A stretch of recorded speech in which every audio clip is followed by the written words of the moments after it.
Hej, jeg hedder Trine, og jeg er psykoterapeut. Derudover så har jeg læst psykologi på universitetet. Jeg har lokaler i København på Østerbro og i Birkerød, og jeg tilbyder også online samtaler, hvis du har lyst til det. Når du nu ser denne her video, så tænker jeg, at det er fordi, at du har et ønske om at forandre noget. Og måske har du også fundet ud af, at det er svært at forandre selv. Måske du har en stærk indre kritiker, som fortæller dig, at du ikke er god nok, eller pæn nok, eller klog nok, eller dygtig nok.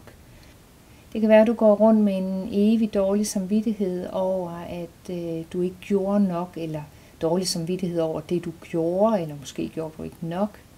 Og den her dårlige samvittighed, den kan give dig ondt i maven og en følelse af uro og det at være anspændt.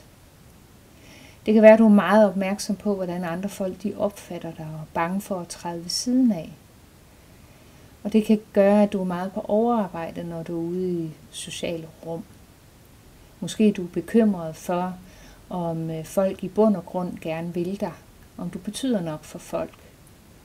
Og kan have en fornemmelse af, at hvis folk virkelig kunne se, hvordan du var, så ville de vælge dig fra. Og det kan give en følelse af at være usikker og alene og bekymringstanker. Denne her usikkerhed og uro og anspændthed, det kan være, at du slet ikke deler den med nogen andre, eller kun delvis deler den med andre, fordi du er bange for, at andre ikke vil kunne forstå dig, eller du vil miste relationen til dem, hvis du fortalte dem, hvordan du i virkeligheden har det. Det kan være, at det kan være svært at finde ud af, hvorfor du har det, som du har det. Hvordan det kan være, at du har det skidt, når du på overfladen ser ud, som om alt er fint. Hvorfor har du så skidt indeni? Og det her, at terapeutiske samtaler kan være en god ting, det kan hjælpe dig med at komme ind til kernen af problemet. Hos mig der får du indsigt i, hvordan at de udfordringer, du har, de kan hænge sammen med forskellige livsomstændigheder eller begivenheder i dit liv. Og du finder også ud af, hvad der i bund og grund er vigtigt for dig, hvilke værdier du har. Og du bliver derigennem knyttet tættere på det, der er vigtigt for dig.